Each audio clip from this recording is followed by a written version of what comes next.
एका ट्रकच्या माध्यमातून प्रतिबंधित पान मसाल्याच्या तस्करीची पोलिसांनी भंडाफोड केला आहे। पोलिसांनी ट्रकमधून 174 किलोहून अधिक वजनाचा माल जप्त केला आहे। वाडी पोलीस ठाण्याच्या पथकाने ही कारवाई केली।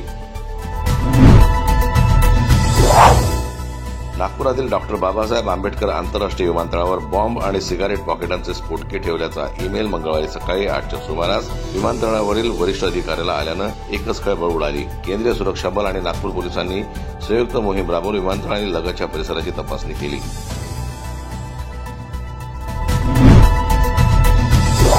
अमरावती येथील शंकरनगर स्थित हॉटेल एरिया 91 रेस्टॉरंटवर आयोजित द फेक वेडिंग इव्हेंट दरम्यान रंगलेल्या मद्य पार्टीतून सुमारे 75 ते 80 टीनेजर्सला पोलिसांनी झिंगलेल्या स्थितीत ताब्यात घेतलं होतं। त्यातील 40 अल्पवयीन मुलांची वैद्यकीय तपासणी करण्यात आली। त्यातील 4 अल्पवयीन मुले मद्याच्या अंमलाखाली आढळून आली होती।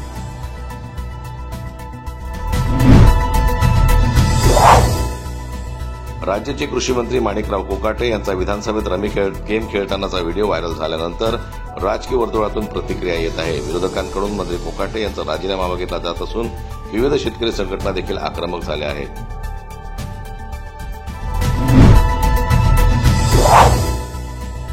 शिवसेना ठाकरे गटाचे खासदार संजय राऊत यांनी एक्सवर मंत्री गिरीश महाजन आणि प्रफुल्ल लोढाचा एक फोटो ट्विट केला आहे। मुख्यमंत्री देवेंद्रजी विधानसभेतही दिशाभूल करतात। महाराष्ट्रात हनी ट्रॅप नाही असे त्यांनी सांगितले।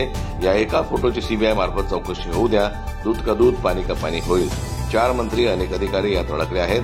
शिवसेनेतून फुटलेले 4 तरुण खासदार याच ट्रॅपमुळे पळाल्याचा गंभीर आरोप त्यांनी केला आहे। राष्ट्रवादी काँग्रेसचे प्रदेशाध्यक्ष सुनील तटकरे यांच्या पत्रकार परिषदेत राडा झाल्यानं राज्यभरात छावा संघटनेचे पदाधिकारी आक्रमक झाले आहेत। कृषी मंत्र्यांचा निषेध नोंदवत छावा संघटनेच्या पदाधिकारी यांनी पत्ते फेकल्यानं राष्ट्रवादीचे युवकाध्यक्ष सूरज चव्हाण आक्रमक झाले होते। चव्हाण यांच्यासह राष्ट्रवादीच्या कार्यकर्त्यांनी छावा संघटनेच्या पदाधिकाऱ्यांना मारहाण केली। या घटनेचे व्हिडिओ व्हायरल झाल्यानंतर उपमुख्यमंत्री व पक्षाचे प्रमुख अजित पवार यांनी प्रतिक्रिया दिली। तसेच सूरज चव्हाण यांना पदाचा राजीनामा देण्याच्या सूचनाही देण्यात आल्या।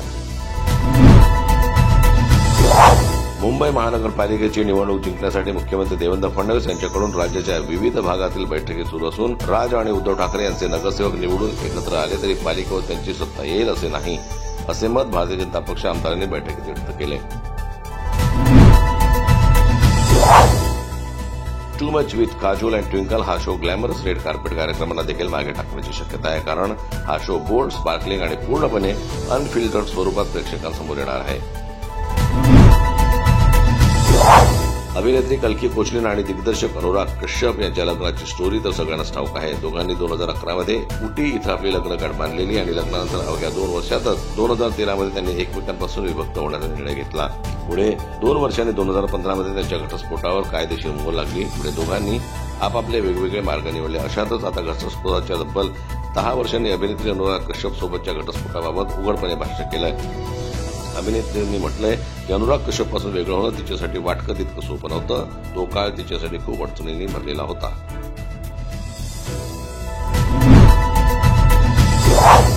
शिल्पा शेट्टी ही केवळ बॉलिवूडमधील अभिनेत्रीच नाही तर ती एक फिटनेस आयकॉन, योगा प्रशिक्षक, उद्योजिका आणि टेलिव्हिजन सेलिब्रिटी आहे। तिने बाजीगर, धडकन, लाईफ इन अ मेट्रो यासारख्या चित्रपटातून जबरदस्त अभिनय केला आहे।